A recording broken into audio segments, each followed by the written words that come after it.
Hello everyone, my name is Lacey, this is Sekhmet, and you are watching Reptiles.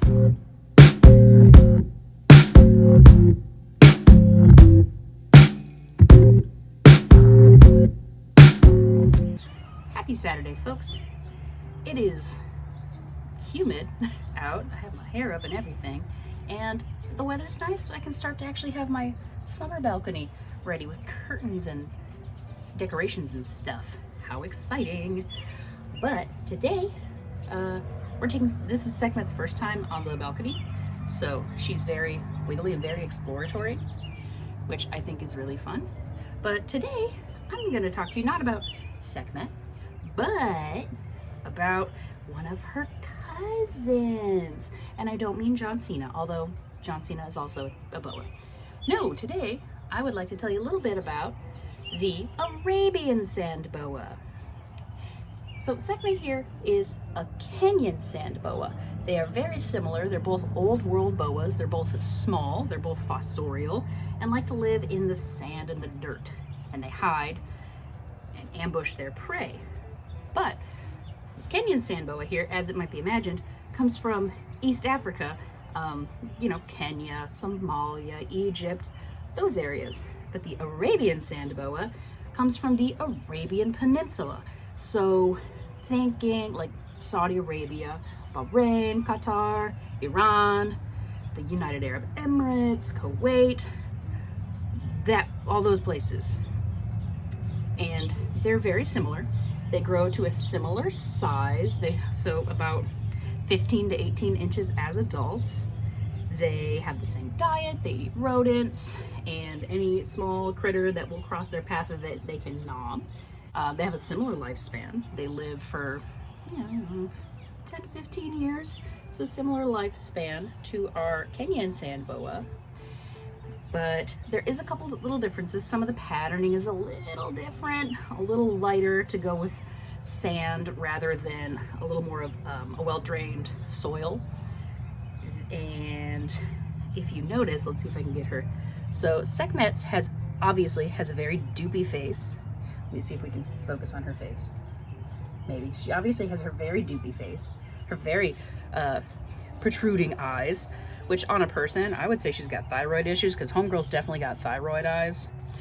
But they're on the top of her head, but they're a little more on the side. She has a little more of a triangle-shaped head. And Arabian sand boa, theirs is a little bit more of like I would call them a thumb.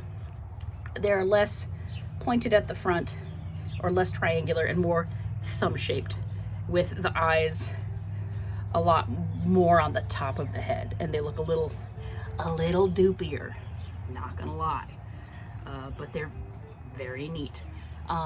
They also have the same thing as a sand boa. They have the very smooth scales with the rougher scales near the tail to help propel them through the sand.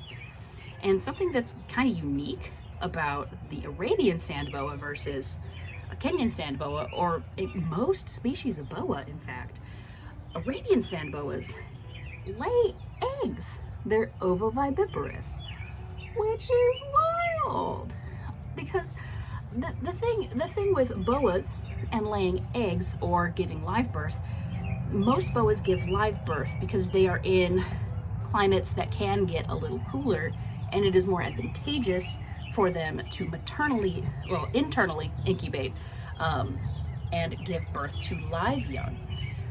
Meanwhile, the Arabian sand boa, they are in such a hot, dry climate, it's easier to thermoregulate those eggs, those babies, if they are outside of the body, because you don't want them to get too hot or too cold, and it's easier to incubate those outside of the body.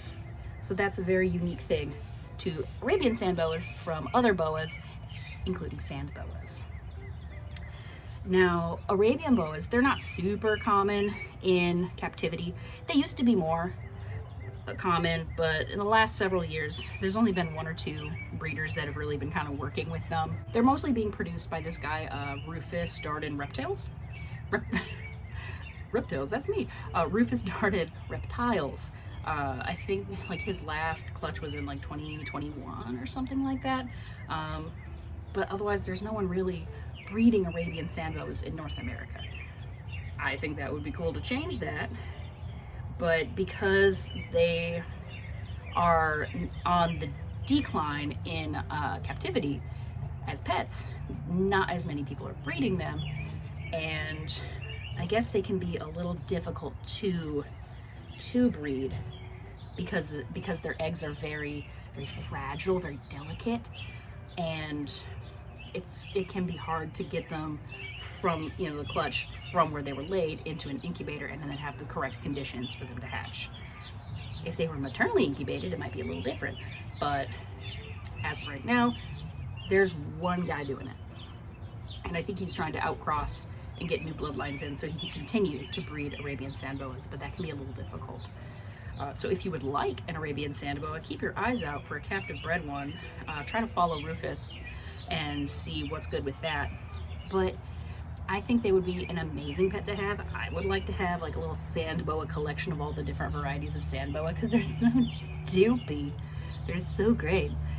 And hi. And yeah, so like your stereotypical picture when you see sand boa of the dumbest looking ones, the goofiest looking ones, those are all Arabian sand boas. Kenyan sand boas are still pretty cool and pretty doopy, but the Arabians are a little doopier. But that's today's video. It's about boas, sand boas. We love them. Good news, my internet is back. Hooray! I have internet. What a good day. Downside, the birds from last week, I took care of the nest, but they have rebuilt. They are not swooping at me presently, but I wouldn't be surprised if they did. Check it out, check it out. Bird nest. Freaking birds, man. Killing me, Smalls. But as always, never stop learning, because a mind is a terrible thing to waste. See ya!